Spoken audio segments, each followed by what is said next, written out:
Hello out there, this is Glenn. Hopefully you will like and subscribe. Don't forget, hit like and subscribe.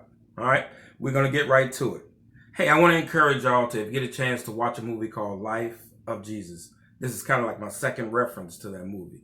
It kind of really hit home a point. A lot of you that are ex-Jehovah Witnesses, p.i.m.o, been disfellowship, whatever. A lot of us, because I'm in that group.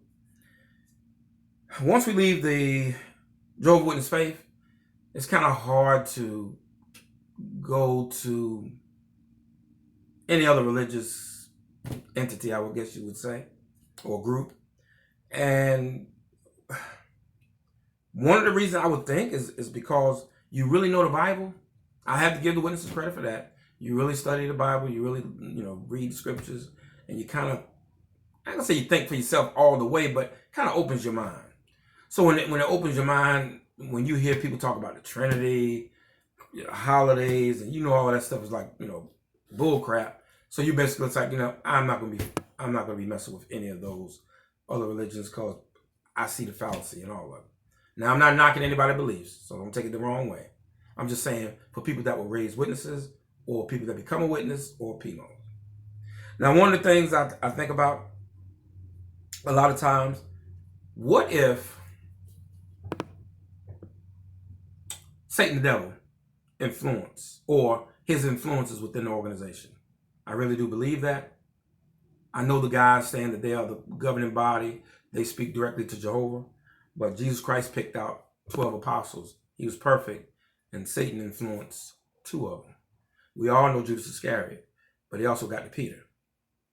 So if Satan the devil was able to do that with these men who were around Jesus all the time and were there to see his miracles, who's to say, I don't know if it's 8 or 7 of the guys that are in the governing body, who's to say Satan the devil has influenced any of them? It has to be. It has to be. When you look at that movie, you see the Pharisees They hated Jesus Christ. Not because they didn't know who he was with. They kept saying they didn't know where he was from. But anybody that can cure the blind, raise someone to life, come on. You don't like the person because he's powerful and he's God's son. So, the Pharisees were so caught up on their laws. They weren't concerned with the prophecy about Jesus coming back. I mean, not coming back, but about Jesus being born. There was a prophecy on that. They weren't concerned with none of that. They were concerned about the laws. And we know that people that are in the society, they have these unwritten laws that they're more concerned with than the Bible's principles. When a person is disfellowshipped, they say this is coming from Jehovah. No, it's not. It's coming from a personal opinion about someone that is being disfellowshipped. Whether or not the elders or whoever's in that room has a personal vendetta against someone, it normally comes out when this happens. I was disfellowshipped because I wanted to be disfellowshipped.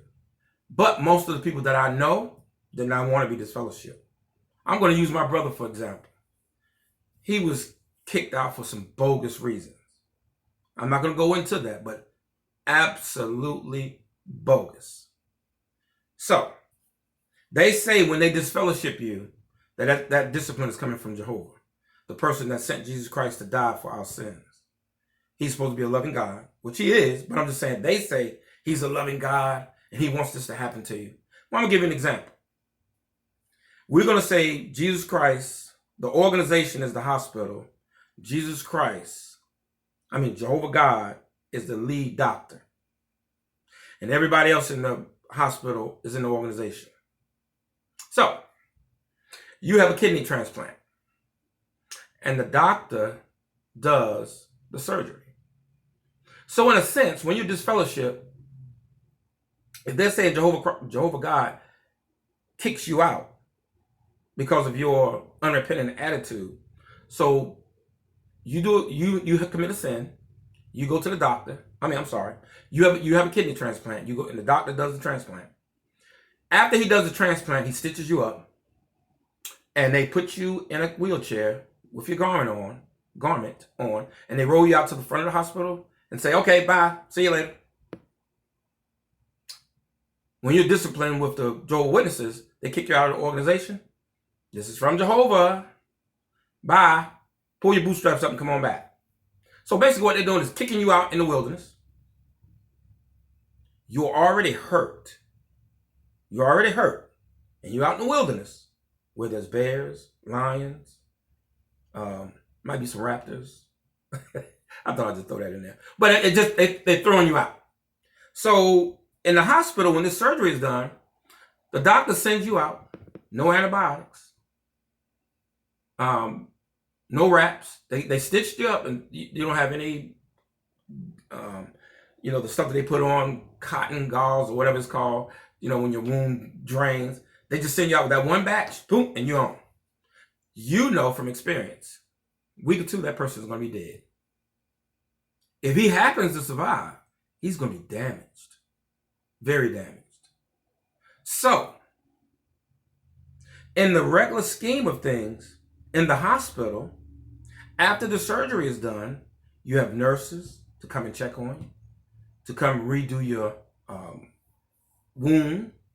You have people that work in the cafeteria. You have people that work in housekeeping. You have CNA 1, CNA 2s to help you. I'm coming back to this. Somebody just drove it. No, they backing back out. But I was going to come back. But you have all these people here to help you. It's a group effort. And after this group gets through with you, you are almost 100% and they let you go home. That is so different from being kicked out of the organization. Because when you're kicked out of the organization, you're thrown in the wilderness and you're left to fend for yourself. How is that loving? Think about that. And my last thing. If you want to see how Jehovah feels about false prophets, when I say false prophets, these governing body members, they have said since the early 1900s on different dates that the end is supposed to come, it never comes. So, if you get a chance, look at Deuteronomy 18:20, Ezekiel 13:9, Jeremiah 14:14. There's so many other scriptures, but look at these scriptures and see how Jehovah feels about false prophets. This was back in the day. When they keep coming up with these dates to say the end is right here, the end is right here. I'm not stating that we're not in the end of the times, but to put a date on it. And the reason why they put these dates on it is so that a person does not try to achieve anything in the world. There's nothing wrong with achieving anything in the world. We know this is on, we're like, we have a ticking time bomb. We know that. Now, whether or not it happens in our life, we have no idea. But why not do all the things you can do to make sure that while you are here in this ticking time bomb, that you're able to exist and you're able to take care of your family until the end comes. If you can be successful in this society, you can be let's say if you can be a millionaire, and in a month from now, we're going to be in a paradise, or things are going to be different. Are you going to trade in and say, no, I want to keep this lifestyle that I got when I know I'm only going to live 70 or 80 years and then I'm going to die? Think about that. And if you do one more thing for me, read Jeremiah 23, 1 through 4. I want people that are disfellowship, p.i.m.os, people that are still in the organization. Think about what I just said. I think change needs to come from inside. Think about what I said. Change needs to come from inside. So if you are an elder, if you are a ministerial servant, look at how the Pharisees treated Jesus, how they were so concerned with the laws of Moses than what the Son of God was stating. Think about it. Take care. Have a safe life.